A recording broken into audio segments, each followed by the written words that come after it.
Hola, muy buenas noches, soy Crypto Bernie y les doy la bienvenida a un excelente video acá al lado de Nick Decker, que es el CEO de ZAP VAULTS, y lo que él está haciendo a mí me parece increíble, me parece algo fuera de lo normal y por eso me pareció tan interesante traerlo al canal. Me encantaría tener todo el dinero para poder comprar un pin o dos o tres de los que él tiene.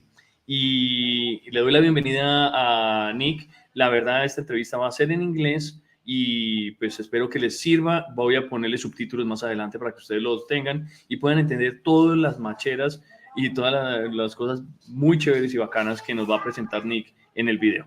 Entonces, hi, how are you, Nick? This was a small intro in Spanish, but we can turn it to English and so you can explain who you are. Perfect, perfect. Well, thank you, Bernie, for having me here. My name is Nicholas Decker. I am based out of Tulsa, Oklahoma. I am a venture capitalist with an emphasis in emerging technology, specifically blockchain technology. I'm one of those. My business partners call me a nerd. You know, where I love hybridizing. I'm one of those blockchain technology with traditional markets and how to transition the traditional markets into the world of blockchain and crypto, and because I know that's the next evolution. So I get really excited about everything. So you might have to stop me, Bernie, sometimes and kind of guide me as I chase what we go ahead. I'm going to stop you at this. Yeah. So like I said, I'm in Tulsa, Oklahoma. We're lagging some moments. I want to take off the background, so probably that's a problem we're having, but I have it right here. Awesome. Are we okay? Yep, I'm good. I think we lost the internet. Okay, probably that was the problem. Okay. Right. Okay, let's go back. Let's go back. Sorry, we had a problem with the internet. All right. So my name is Nick Decker. I am a venture capitalist with an emphasis in blockchain technology. What I do is myself and my business partners, we hybridize. I guess the better word would be we like to bridge the traditional markets with the decentralized or better yet, the blockchain world. And so how moving everything over to the blockchain, because that is where it's headed. Blockchain, that's the thing about this is everyone, when they say they love crypto, that's great. Crypto is an amazing piece of technology, and the store of value in it is truly phenomenal, and especially when they're using it as currencies. But the actual gem, the actual amazing piece of that is blockchain technology. And so Bernie and I were talking about this before we got on here, but like I said, I live in Tulsa, Oklahoma, which is right almost smack dab or right in the middle of the United States. And I back up to field with cows, and I have two beautiful girls, just brilliant beyond measure. And I am blessed to be here. Thank you, Bernie, for having me. So what I saw in the video we had with James Pelton here on the channel, he explained a little bit about the polls, and I was impressed what you were doing with this project, and it's amazing. I don't know if you want to get us into an intro to what you're doing there, because it's amazing. It's amazing. Let me tell you. Yeah. So the Pulse was, everything in history that comes out is designed out of a pain point. I mean, anything from, the airplane to the internet, everything is you can trace it back to some pain point. And so the Pulse was started to build out as, back, what was it? It's the end of last year. And I got together with my dev team and I was like, hey, look, here's what I'm seeing. I have this, I can see it in my head. And I was like, and I showed them what I was needing and what I was wanting. So to describe what the Pulse is, if you're not familiar with a proprietary firm or a prop firm, you pass a trading challenge. So say you're wanting to use $200,000 of their own money or of their money to trade on. So you go take this test. And so in that test, once you get to right around $20,000 in trading, then they will pass you on to where you can trade with one of their funded accounts. So The bot, what we've done, we've made this all on the blockchain completely. So also, Bernie, I'll start from point A. How's that sound? Kind of walk you through. Perfect. What we, yeah. Yeah, from the From beginning zero. to the end. Yeah. So, okay. We open an account with you. Okay. All right. So as you're looking at this, you go into, the website is thepulsedefi.ai. So as you're walking through there, you enter into the DApp. It gives you, on the site, we list all the disclaimers, because we want to be very transparent with people about risks, about potential rewards, about everything. So when you purchase a bot, you sign the subscription agreement for a lifetime lease. So we update it. Because bots, they're great for trading bots, but what they are, they become stale, meaning they can't keep up with the markets, or you have to adjust them, or sometimes you have to just completely scrub them down together, all the way down, wipe them down, and rebuild them. So that's what the lifetime lease is there for. So when you make a purchase, what we have, and this is where the tech gets really cool. Make a purchase, the contract recognizes that, hey, someone made a purchase. Now, what we have, there's a script that runs on the back end, and it says, okay, this person, it's what they're called a pin holder. It's a placement identification number on the smart contract. So once this script starts running from purchase, it generates a non-custodial wallet. And then it is hooked into what is we call the aggregator. So it's building out everything in the background. It's this pipeline. So as this pipeline's being built out, whenever the prop firms pay out, and I'll go into that in just a minute, they go into this non-custodial wallet. The prop firms go into an aggregator, which is another contract. And from there, it transforms that that token, into, I'm in the US, so I have to be careful with what I say.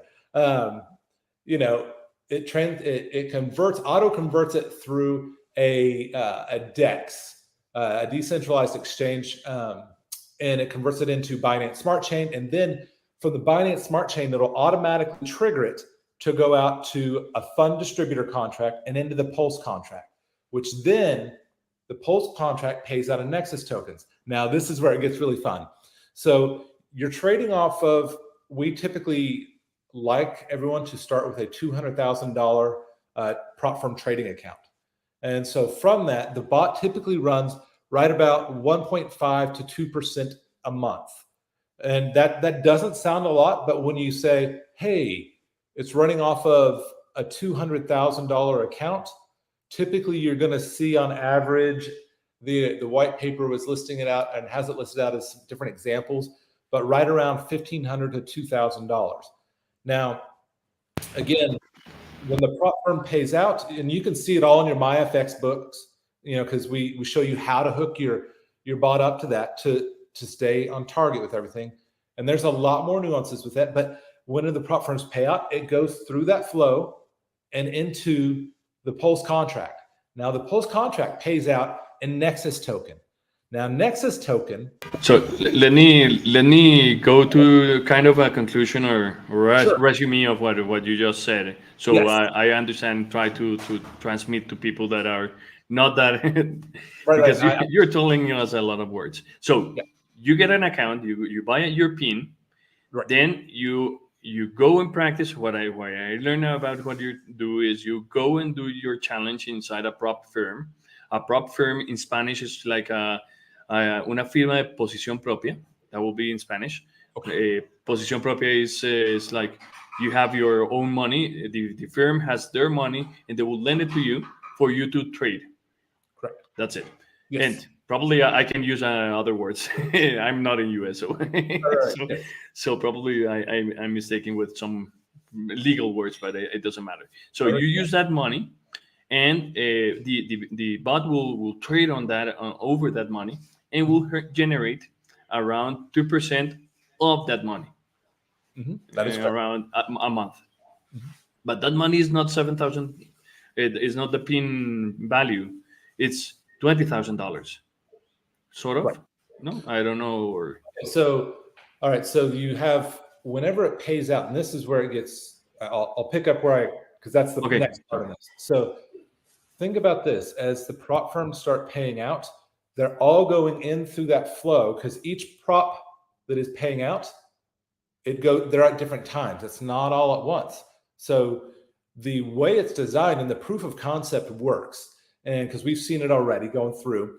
Now, when once, say on May 1st, there's 3 payments or 3 prop payouts come in through, went in, and it goes into the contract, and it gets, the smart contract autonomously spreads it out to all pin holders. So what you're thinking about is, there are all these different bots out there that are trading on different prop firms, and those prop firms are paying out directly into what we call the aggregator and the harvester, and then it sends it out into the pulse contract, and that's where everyone gets it. So there's not one payment of like that someone receives of like $1,500 or $1,200 or whatever, based on the information in the white paper. It's multiple payouts from prop firms throughout a month, and that's how it was designed to work. And so people are continually receiving, being able to pull the reward. But now here's the cool thing about this is everything is done autonomously on chain. So from A to Z, it is 100% transparent. It is 100% Ponzi proof, because we're not taking custody of anyone's funds. We're not, there's no way to, for lack of a better word, we use this skew the system. Does that make sense? Yeah, sure. There's no backdoors or anything. No. Yeah, there's not. And so as you're waiting here, and so when you get the Nexus token, it's what's known as an appreciating stable token. So it's not one of those tokens that has value and goes up and down, up and down. It is probably the most exciting yet boring token you'll ever see, because it constantly increases in value. Because what it does on the back end is, every time there's a token being used, it takes a small percentage. It's like, I believe it's 1.25%, and throws it on the value of the token itself. It's known as a wrapper token. And so it's like, we have people that have purchased pins that are specifically using them. And again, this is risk capital only, because it's in the Forex space. This is the first of its kind thing to do this. But we have people that have bought pins just to receive the tokens and just store it. Does that make sense? Like they're not taking it home. They're not doing anything. They're like, I don't need this money right now. We're just taking it to allow it to build up. And as the tokens, because the thing with appreciating stable coin is, the last person to take the money off the contract is the biggest holder, because everyone else that takes money out and takes it home actually increases the value of the token. Yeah, the whole system is phenomenally cool.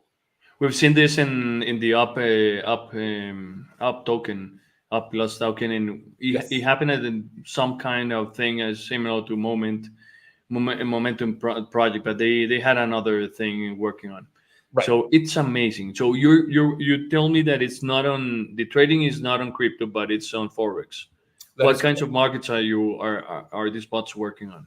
So we have it set out to where we have it's running right now on 3 different sessions, and the bots are, and in those 3 sessions, we've spread it out to as many different pairings as possible, without diluting anything or causing any type of what's known as copy trading.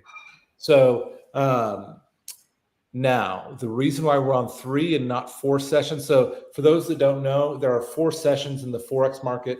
There is the Sydney, the Tokyo, the London, and the New York. There are 4 sessions, meaning those are the 4 markets that trade. So pretty much 24/7, there is a market. It's called a foreign exchange market. So it's where currency is being traded, like the US dollar, the Great British Pound, and they trade off those. It's kind of like a dance. And so they're taking the profit margins off of those. And basically it's an arbitrage system, for lack of a better word. That's high overview. But we have the bots running during those 3 sessions, and because the Sydney session, there's not a lot of volume there. It's very it's not like the London session where there's just a lot of trading going on and a lot of action. The bots because they're price action bots, meaning they're more they're not technical analysis, they're more fundamentally based, and so they're within a set parameters. And so all these bots are unique. We build them from the ground up, and this is something that we do tell everyone right up front, and it's on the contract plain as day. But because we build them from the ground up, and there's so much infrastructure that goes into each one, once you make a PIN purchase, it's non-refundable because of the unique cost of everything going in. It's like They're unique. They're only one. There's not copied. Like for yeah, everyone to understand, it's only one, yeah, and it won't be. You won't have to at the same time. right. It's Exactly. So what we announced today was because in the past when we started this, we were like, okay, everything is visible on chain. You can see the transaction from the prop firm to all the way to the smart contract. Well, we had people ask, they're like, hey, we would like to see more transparency. And so we kind of all got together and kind of thought of things. And James Pelton, we had a mastermind together a few weeks back, and we're like, transparency is always great. As much as possible, it needs to be transparent. And so that way it kind of settles everyone's nerves. And so what we're now doing is within the next 2 weeks, and we're working out a new system here that we are going to give everyone access to their VPS terminal, which is a virtual private server where the bot is stored, and it runs on the terminal for the prop firm. So we're telling everyone, like, you can view it here, you can see the trades being conducted, so then you can all see it on your MyFX book. You can see everything plain as day is what we use, that term we like to use in the US. So we have done everything we can to make it transparent, and we have done everything to make sure that the prop firms are the ones that the bots work with. We can't recommend anything. So we have some people that say, hey, what prop firm should we go with? And we always like, hey, all the list that we have is what the bot works with. That's what we're providing. It's not recommendations of any kind. And so they do their own research. They pick their prop firm, and we have one of the prop firms we can say is FTMO, and FTMO is a manual passing. So whenever I'm saying this to kind of emphasize things here, is whenever there's a manual passing prop firm, it does take time. It truly does. It's especially with good. For the people that don't know, FTMO is really recognized. It has a very good reputation in the market as a good prop trading firm. So just to make a parenthesis here. Yes, absolutely. And so it takes, because they're manual passing, and we have a manual passing team that does that, is that it does take a while, and you're talking months typically, because of the dollar value that is there. You're trading off of a $200,000 account, so you have to reach if I remember correctly, FTMO is still a 2-phase, which means you have to pass, I believe it's 20,000, and you have to have profit of 20,000, and then the next phase they issue you new credentials, and I think it's 16,000 you have to pass. So it is a several month process, and that I just want to make sure that expectation is clear and is set. So yes. So to start trading on the body, you can what time it will be? Will be like you say 2 months, one month, or right. between what and what? Yeah. So what we're looking at right now is based on the progress for FTMO. We are gaining, and this is just on the past few weeks since we've really started to have the teams dive into FTMO, is that you're looking at somewhere around $200 to $300 a day, in profit on FTMO. And so then you have to multiply or divide that by, just say 200. You're looking at 200 divided by 20,000. That's a pretty 100 aggressive. days? Yeah. So you're looking at 3 months, give or take. And so, but for FTMO, which is a highly recognized firm, having that account is like, if you ever watched Willy Wonka and the Chocolate Factory, where the kid wins the winning ticket. That's one of those things like you That's going you on don't the let top. go. Yeah, it's very at the top, and you're like, okay, I've got an FTMO account, and I have done my best with. They changed their grading system a few months back, and so like I said, that's part of the team's job is to stay on top of all the regulatory changes. And so I do my best to keep everyone informed. Each month, I'm on an AMA with James Pelton, where we discuss everything that's going on, and people get to ask their questions. We stay as forward-facing as possible in this. Or I do. You see what I'm saying? And so, it's a truly great piece of technology. So let me ask you, and I had this question today in my office when I was talking about your project. What is the risk of what is the big risk here? Are you risking the pin money? Where are the risks? I don't know. I want to transmit this as much as possible. Yes. Okay. So as with anything, we lay out all the risks on the website, the ones we can think of. We are very straightforward with risks. So here are the risks that I foresee currently, and just being plain as day, is that when you make the purchase, you have right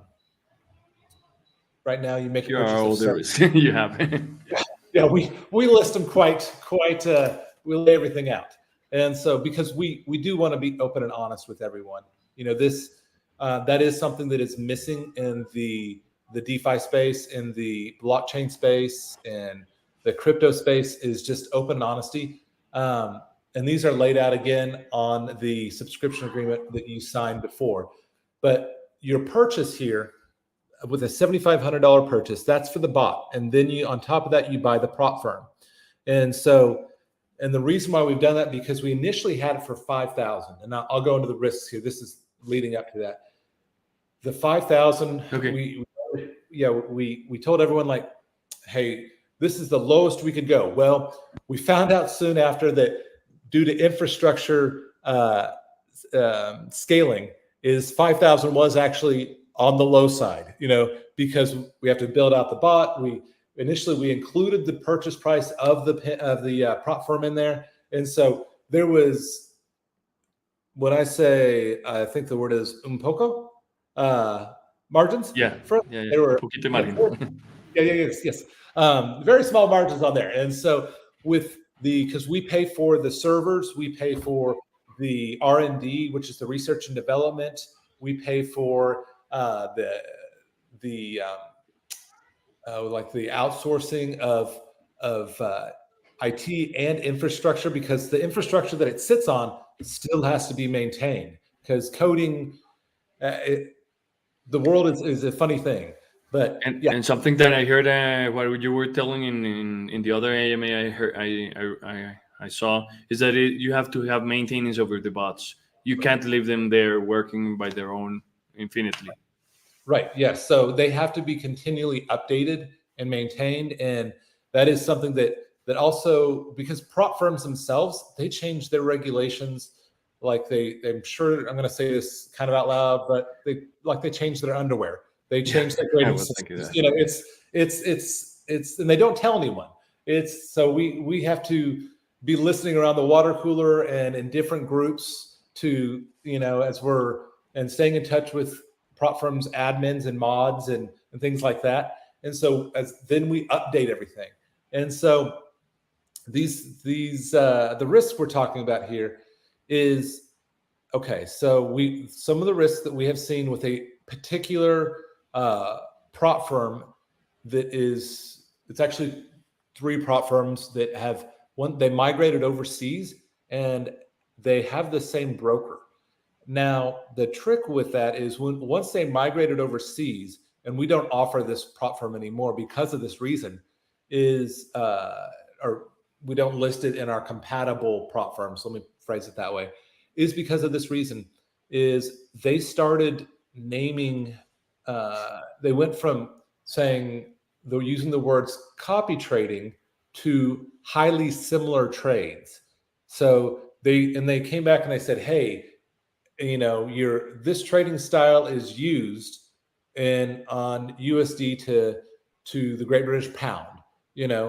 Well, there's another account, and they list like almost 900 accounts on a page, and you're like, okay, that doesn't mean anything to us. It's like that this account is similar to all these other accounts. We're like, okay, that's great. This sounds very interesting. And so as we did more digging, we found out that only like 10% of the 900 on those accounts, because we went through all these accounts and did searches and everything to make sure that's our job, to see what's going on, And so it turns out that they are now in a fight with manual traders too, that they're naming it that way to not pay out, because with manual trading, there's no way to mimic manual trading, And so what I say at the risk is because what they say on that right there is, hey, you're copy trading, we're going to close down your account, because now that's the prop firm account, not the bot. You have the bot for the lifetime of the lease. However long it's there, it's there. Now, here's the thing. Let me a little bit of background on prop firms. So it will be better to explain. To kind of give some context of why they would do something like that, why a prop firm would say something like that. With prop firms, this is how they're supposed to work. There's what's called an A book and a B book. So an A book is this is high overview, meaning it's just you're looking down, you're not getting into the nitty gritty of it. The A book is where there's an actual institutional type liquidity pool. Does that make sense? Yeah. Where you tap in and they just pay out. That's the setup, and very similar to what if anyone looks at Foxify in crypto, they have like crypto liquidity pools, and they can pay out instantly. That would be what like an A book is. Now B book is where it is an internal liquidity pool within the prop firm itself, and then they pay out of their own accounts to the prop holders. Now, what they're supposed to do is, like, once you get past certain phases of the challenge, or once you get past the phases of certain trading, they are supposed to transfer you from the B book to the A book, and because that's where the money is supposed to come out of. It's just more of the B book. It's more of like supposed to be a testing ground, like a demo, a good trader. Yeah. Okay. So if you have problems with one of these prop firms, what will happen with the bot? Nothing. I know the answer, but probably if you have any issues with the prop firm, nothing happens to the bot. So it can't affect the bot. The bot is a lifetime lease, meaning you purchased the bot a lifetime lease. And because honestly, the way this is set up, the company, we're an actual registered company for software development. And so the company makes its money on the whenever, I remember when I told you it went to a fund distributor contract before it went into the Pulse. Yeah. There's a percentage, according, like you see on the white paper, that goes out to the company wallet to pay for servers, to pay for R&D, to pay for staff. That's how that works. It's very much like when you with like administrative costs or fees. Like whenever you have Windows and you pay a subscription fee, that is what it is listed as, is a subscription fee. And it's still 20% of the revenues, or right? So it's 20% money that gets to the. Yes. So whenever a prop pays out and it comes through the off the harvester or the aggregator and the harvester, and then it gets sent out to that. Whatever that is, it goes 80% goes into the prop into the Pulse contract, and then 20% goes into the company safe wallet, Okay. and so that's how that's designed to work. And that helps us, like I said, that's how we pay for the servers. That's how we pay for, because the kind of interesting side story is since we started with this, we actually have gone through 3 different server companies because of all the different, and so when you're talking about, moving bots over and programming and everything, it takes an astronomical amount of time. And the reason why we've had to move from 3 server companies is because whenever a lot of the prop firms moved from the US, they said, hey, we're not allowing any IP addresses to be in the US. And so we had to move from that firm to a server company to another server company that had IP addresses outside of the US. So then that server company, we set everything up, we signed the contract with them because, as you can imagine, we have a lot of servers. And so so It's too much. we have a lot of servers, and Wow. so, we got in, we signed the contract with the company, we got in there, and they said, hey, what are you doing? And we're like, what do you mean what we're doing? And this We is, told you. and we're like, we're Trading.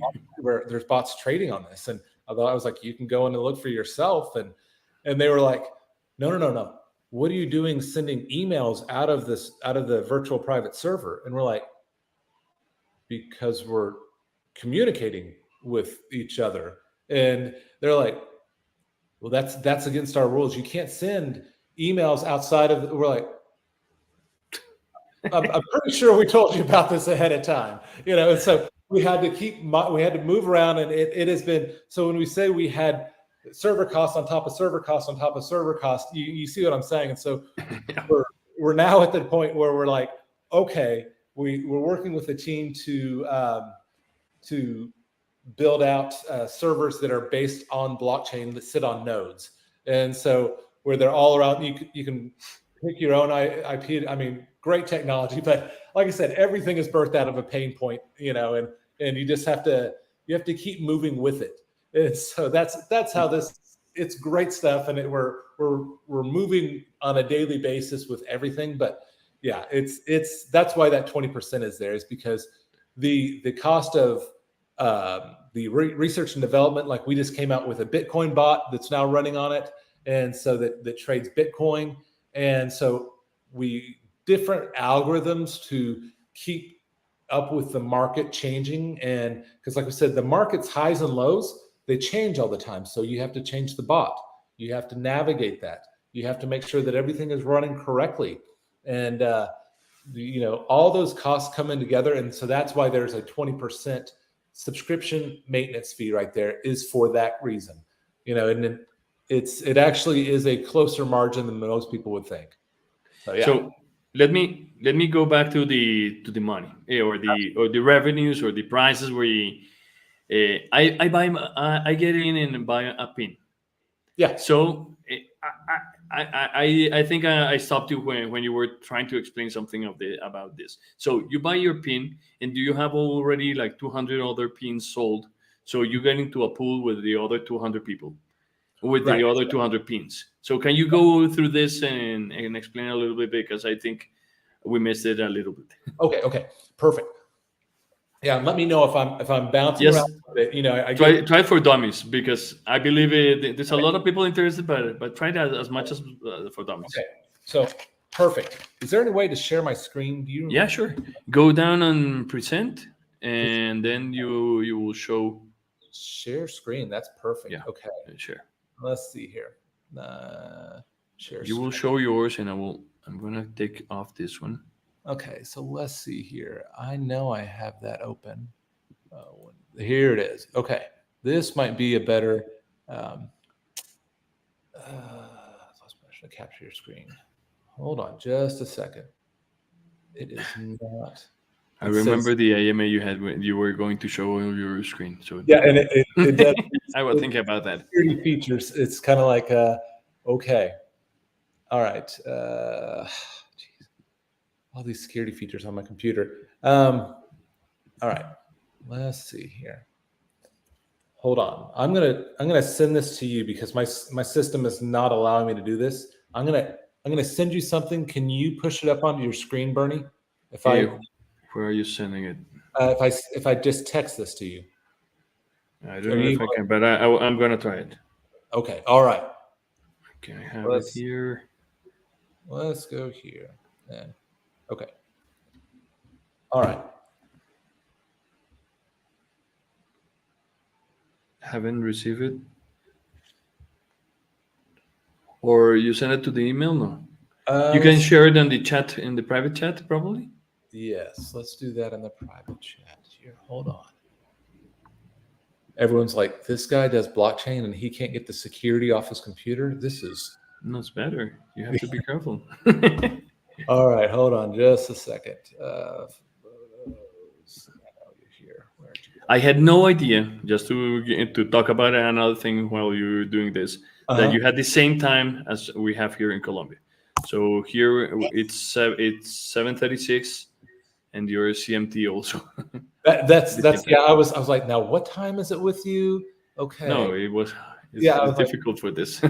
Yeah, I was like, this is perfect. So okay. So what I am, just so everyone knows, what I am trying to pull up is a diagram of how this works. And give me just a second. And full size rendering.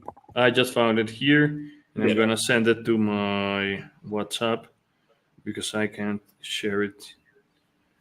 And again, thank you everyone for your patience. Un segundo, señores, esperen, paciencia.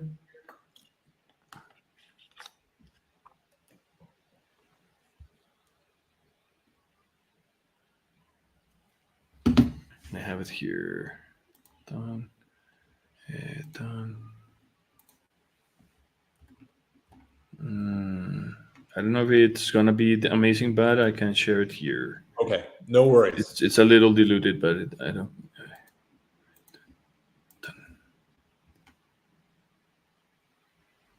You see it? Oh, it's okay. Okay, perfect. All right. So when you purchase a pen, you're going to go, I'm going to get to this diagram in a second. It allows you the purchase of a lifetime lease of a bot. Now that pen, whatever wallet address you purchase from, it gets placed onto, there's a light KYC, which identifies that wallet address to a person and an email address. Now, whenever you make that purchase, it puts your wallet address that you purchased from onto the smart contract. And then it reserves your spot as a pin holder. Now, that's where you're going to receive your what we call rewards and from these prop firms. So now keep in mind that wallet you will tap into the once you have that purchase, you then have the access to the dashboard to receive the rewards. You can just, it's like clicking claim type of thing like you normally see. But now in this diagram on the far left, you see, okay, imagine all these different addresses right here. These are all different pin holders. Does that make sense? Yes. So as soon as you purchase a pin, there's a script that runs and it issues you a non-custodial wallet that's just out there, you know, and meaning out into on the blockchain. And so what it does is it shows us this wallet address, and that wallet address is inputted into the prop firm. Now, the prop firm, so think of all these as different pin holders. And so then as this is moving along, the prop firms pay out into these wallet addresses, and prop firms pay out in Ethereum, typically. Ethereum, Bitcoin, that type of thing. So our harvester right here, or excuse me, our aggregator is right there. And so right there, it converts it over. And then from there, it turns it into USDT Binance on the Binance blockchain. And so from there, it goes in, it actually has one more step in here. It's into a fund distributor contract, which that's how the team gets paid. And then it sends the rest out to the team. The company gets paid, excuse me. The rest gets sent out to this large rectangle right here with this black mark. So go one more over for me, Bernie. That's This one? that's the Pulse smart contract in this representation. So then once it goes into the Pulse smart contract, it auto converts it into Nexus token. That's the appreciating stable token that I mentioned. So from there, it goes out to all your wallet addresses, and that's where you can go in and claim your reward. So if, say, the top one right up here, I'll go back out to all these addresses up here, Bernie. Say that top one was May 1st. The next one, 2nd. And then the other one was May 2nd. So you could, the proof of concept, which is proven here, is that all of these could come out and multiple times a day, or one a day, or multiple times. So you're getting payouts multiple times a day with different algorithms, with different, and it's all done on chain. No custody is taken, and whenever you pull it out, if you can either let the funds accrue.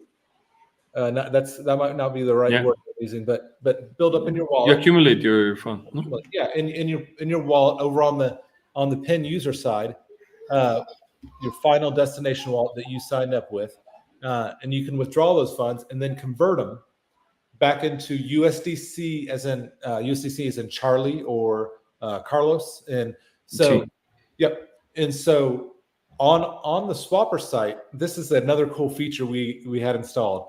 Was some people are using this as a methodology to hodl Bitcoin.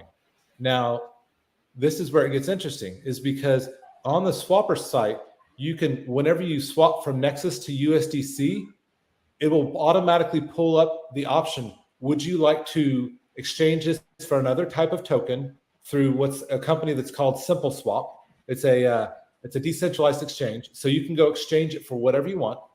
Or there's a company called Spritz Finance, and it's an on-ramping, off-ramping company. But this company will issue you a wallet address that will automatically off-ramp to your bank account. So you can set it up to once you take your rewards from the Pulse and you convert it on the swapper site, then it can go directly into your bank account, and you don't have to go through Coinbase or Kraken like I do, or any of the other stuff. You see what I'm saying? And so, wow. Yeah. So I have a question here on the diagram. The pin is kind of an NFT. So the question is, can I sell it? So the pin is immutable. It's attached directly to the wallet, the purchasing wallet address. Correct. Can I change that wallet in some time? See, that's the trick. Is we did this for security reasons. Was the contract is immutable, and so once it's on the contract, we cannot remove it from the contract. So make sure that you that's a very good point that you bring up, Bernie.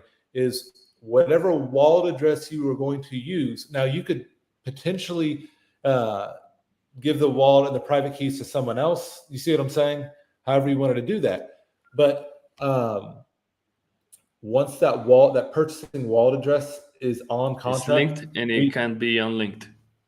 Correct. It's the immutability or the permanency of blockchain technology. This contract was not written in a way to where it could be, you could remove. We had one gentleman who got his wallet hacked one time. I think he clicked on one of those links, and there's what's called a sweeper bot, and he was like, "Hey, can I change the wallet address?" And I was like, "I'm sorry, we don't have that ability. The way it's set up is once it's in there to be static, and so what he did was, this is an amazing feature for people to understand the good thing. It's something that you have to think very well when you invest in it, and it will be for all your life, and it's secure. It helps you with security. That's the most important thing about this. It's for the rest of your life, so it will work infinitely. Yes, and that's primarily the reason why we designed it this way, was because we didn't want to even entertain the concept or the thought process of bad actors coming to us saying, "Hey, I need to change my wallet." It's, well, whoever purchased it the first time, it's their wallet. And that's something that we make very clear. And so thank you for bringing that up, Bernie. But yeah, this is how this works. This is really awesome tech. So it's not NFT. At the beginning, you get your money in your PIN linked to your wallet. Your wallet will be indefinitely with it. It will be like your name up to the death at the end of the world. And then you get all your money, your rewards mixed with the rewards of the other pins. I'm trying to refresh this so people try to understand. I prefer telling them 10 times the same thing. Yes. You get all this money, all these rewards in the same pool. You distribute a little bit for the managing costs and management fees. Then it turns out to be from Ethereum or Bitcoin or whatever it comes into the pool. It turns all in the same coin, USDT BSC in Binance Smart Chain, that will be then distributed to the owners through the Nexus token. And the Nexus token can be swapped by different projects or different things. I have a simple swap. I use it sometimes. Mhm. Or you can take it to Spritz. That it's amazing. I believe it doesn't work in Latin America, only in US, but it's an amazing feature that they have there. So this will be money that comes in every month. And how is the distribution time? It's once a month. Or it depends. So the way we have it set up right now is as soon as it comes in, and we're modifying the contract where it doesn't come in just here and there and everywhere. We're taking out this, we're putting in some upgrades and putting in the new one.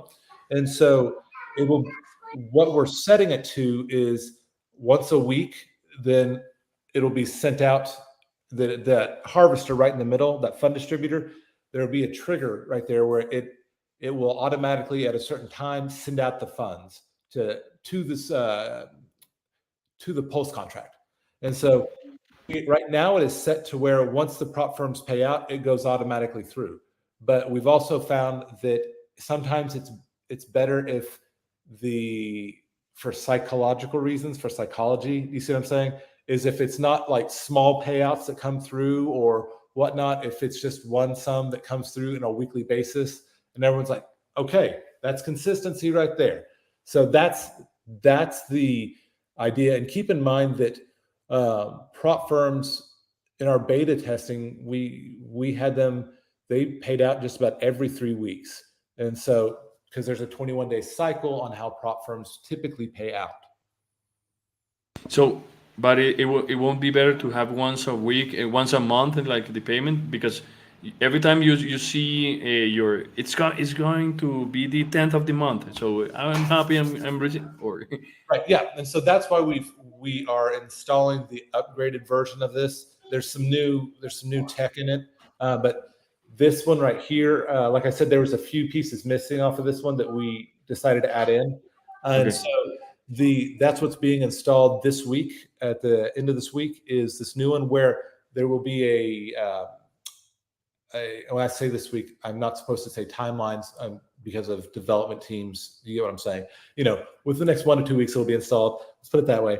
And the trigger, this way it's programmed is to go off about every Friday. So it's like, hey, whatever is in that USDT BSC wallet will be triggered out every Friday. Okay. So, and I have another question before we Sure. we close this up, because I believe you've told us a lot of things. Yeah. So it's been working for how long? So- when did you started working? Just receiving rewards. Yeah, so we started the beta testing on this, I believe it was back in October of 2023. And Okay. we launched it on December 28th with James Pelton as AMA. So it was like 3 days after Christmas. And that was kind of the inside joke was, Merry Christmas type of thing,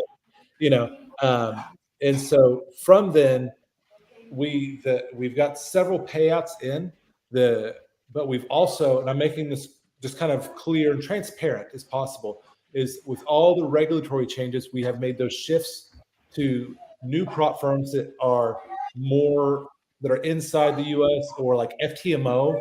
And that's why we're like, hey, we've received payments and everything is working as it should. The only red, not the red flag, but the risk. This is, and I want to emphasize this for everyone. The risk is the prop firms. The bot's not going anywhere. The company's not going anywhere. It's the prop firm itself. Whatever is selected is the one that you want to make sure you do your due diligence on. You read up on it. You go to the Trustpilot reviews. I always say you Google it till you cannot Google it anymore. And because FTMO is amazing. That is. Let me ask you, if I select, I don't know, firm A, and it has trouble, and what will happen to you? Give me a list of recommended or not recommended, like a list of the prop firms, but Yes. one of these fails because of something. What will happen to my bot? You will Nothing. change. We will change it to another one. Yeah, whenever you select another prop firm, and we'll configure it through that prop firm, the settings, and wipe the bot and everything. To the challenge and yes. And will it cost to the owner of this pin this new change? No, not the only thing that the pin holder is responsible for is the purchase of a new challenge or a new prop firm. Do you see what I'm saying? Not the bot. The bot is there for good, and so it is for however long we're in existence. That is what we're doing. We are taking care of the bot. Okay, but do I have to pay for the change if that happens? Challenge? If I decide to change it, I will have to pay for that change. Yeah, the only thing that you are responsible for, or a pin holder is responsible for, I understand what you're saying now, is the prop firm purchase. Again, okay. Not the bot. You don't have to buy another bot. Okay. No, it will cost around what, $500, something like that, to the challenge. Sometimes they're like $500. Sometimes, depending on some challenges, you can get different codes with. So you can get $700 to $1,000, something like that. It's a wider range than most people think. But people won't change the prop firm if they selected the correct one. Correct. Yes. Okay. Yeah. So that was. That's the risk that I can think of. There's not really any, like, you're not putting your own capital into this. It's not like we're trading people's funds, because one, we're not trading, it's a bot, but then we're trading on a prop firm of a large liquidity pool that a challenge has been passed to gain access to. Okay. So you started in December, you started working with this, and now you told me like 215 pins sold. So it's either 214 or 216. It's 216 pins, but from what our data shows, there are two people that either they did not purchase their prop, and so we're still reaching out to them. So we would call it, to be on the safe side, 214 pins. Let's put it that way. And you have a cap for this? So right now, what is the? Yeah. So right now I did an AMA with Alex Welch, Yabonks. Alex Welch, yeah. Yeah, awesome guy. So we went through the whole process, and so it was great. We are now in what's called wave 2, and so once we hit 300, I think we're probably just going to cap it off and say, hey, we are in a good spot. We don't want to over dilute what we have. We might come out with other products. There are certain crypto liquidity providers we're looking at to bring out different variants of this model, but I think we're going to cap it off at 300 pins, and just that way we know that, hey, we've got a system, it's working. We're excited about it. And can I ask you, what is the average in April for the distribution? Do you have something in your mind? Yeah, that's a great question, a very excellent question. And so on our Telegram chats, we used to, this is where it got a little confusing for some people, because the MyFX books shows what they were being traded. So the MyFX books, the cumulative amount that we saw in April was right around 1,700. But the payout, because all the props had gone through regulatory changes, slowed down immensely. Does that make sense? No.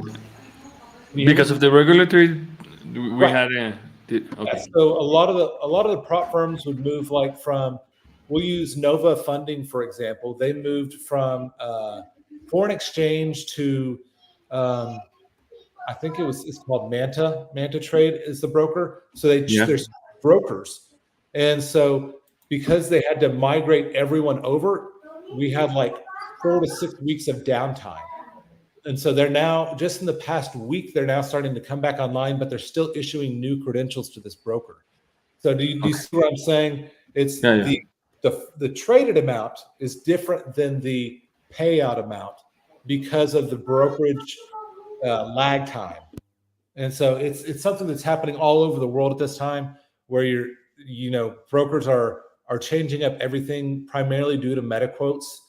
It's been an astronomical, interesting thing to watch, but I won't go into that. That's a different topic.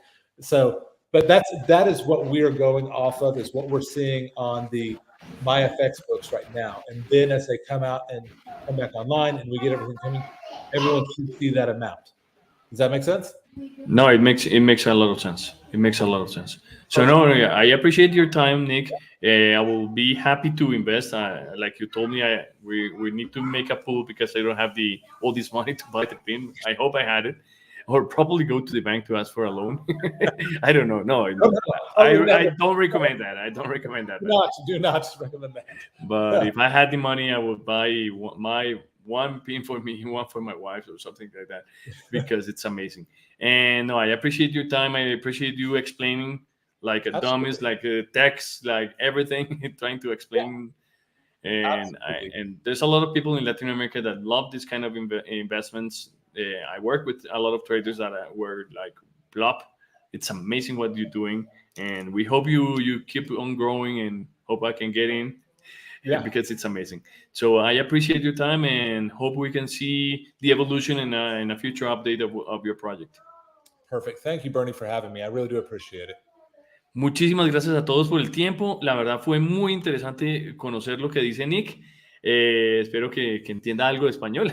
A little bit of Spanish, but it's... voy a poner de subtítulos. I'm going to have subtitles in the video for everyone to understand what he was explaining if you don't understand it. Todo lo que todo ahí van a tener de todo. I mix my English. Next I will start talking in French. So thank you for your time. Gracias por su tiempo y nos vemos en la próxima. No olviden darle like y ir a The Pulse a entender un poquito más de fondo en la página, todos los riesgos, todo lo que trae el proyecto, y a mí se me hace increíble. Muchísimas gracias y buenas noches.